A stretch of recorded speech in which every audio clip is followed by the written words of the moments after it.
ഇത് മലപ്പുറത്തെ ചരിത്ര പ്രസിദ്ധമായ വലിയങ്ങാട് ജുമുഅത്ത് പള്ളി. ഈ പള്ളിയോട് ചേർന്നൊരു മക്ബറയുണ്ട്. 44 രക്തസാക്ഷികൾ മറവിട്ട് കിടക്കുന്ന പ്രസിദ്ധമായൊരു തീർത്ഥാടന കേന്ദ്രമാണത്. അതിലൊരാളുടെ പേര് കുഞ്ഞേലു എന്നാണ്. അദ്ദേഹം മുസ്ലിമായിരുന്നില്ല. യുദ്ധസമയത്ത് തൻ്റെ സുഹൃത്തുക്കൾക്കൊപ്പം ചേർന്ന്, നീതിയുടെ പക്ഷം ചേർന്ന് യുദ്ധം നയിച്ച് രക്തസാക്ഷിയായ അദ്ദേഹത്തിൻ്റെ ഖബറും ഈ 44 ശുഹദാക്കളുടെ മക്ബറയിൽ അടക്കപ്പെട്ടിട്ടുണ്ട്. ഇവിടുത്തെ നാടുവാഴിയായിരുന്ന പാറനമ്പിയും മുസ്ലിങ്ങളും തമ്മിലുണ്ടായിരുന്ന ചെറിയൊരു തർക്കം പിന്നീട് വലിയൊരു യുദ്ധത്തിലേക്ക് നയിച്ചു. അതിൽ 44 ആളുകൾ രക്തസാക്ഷികളായി. പള്ളി ചുട്ടരിക്കപ്പെട്ടു. ഇവിടെ താമസിച്ചിരുന്ന മുസ്ലിങ്ങളെ മാറ്റിപ്പാർപ്പിക്കപ്പെട്ടു.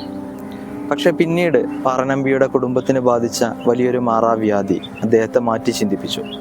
മാറിപ്പോയ മുസ്ലിങ്ങളെ തിരിച്ചു കൊണ്ടുവന്നു. അദ്ദേഹത്തിൻ്റെ കുടുംബം തന്നെ പള്ളി പുനർനിർമ്മിച്ചു കൊടുത്തു.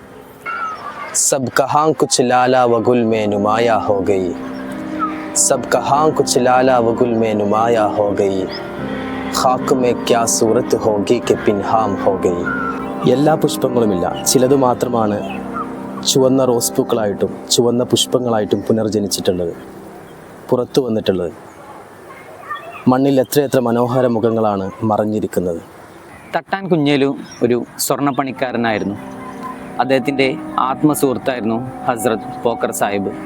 യുദ്ധം തുടങ്ങിയ സമയത്ത് മുസ്ലിങ്ങളുടെ ഭാഗത്താണ് ശരിയെന്ന് മനസ്സിലാക്കുകയും തട്ടാൻ കുഞ്ഞേലു പോക്കർ സാഹിബിനെ സന്ദർശിക്കുകയും ഷഹാദത്ത് കലിമ ചൊല്ലി മുസ്ലിം ആവുകയും ചെയ്തു. കുഞ്ഞേലു എന്ന പേര് മാറ്റി അദ്ദേഹം കുഞ്ഞാലി എന്ന പേര് സ്വീകരിക്കുകയുണ്ടായി.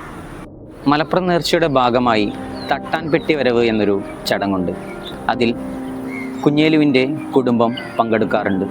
അവരുടെ കുടുംബം മധുര പലഹാരങ്ങളുമായിട്ട് പള്ളിയിലെത്തുകയും ഖബർ സിയാർത്ത് ചെയ്യുകയും ആ പലഹാരങ്ങൾ എല്ലാവർക്കും വിതരണം ചെയ്യാറുമുണ്ട്. മതസൗഹാർദ്ദത്തിൻ്റെ ചരിത്രം ഓർമ്മിപ്പിച്ചുകൊണ്ട് മലപ്പുറത്തിൻ്റെ ഹൃദയഭാഗത്ത് ഇന്നും വലിയ പള്ളി തലയുയർത്തി നിൽക്കുന്നു.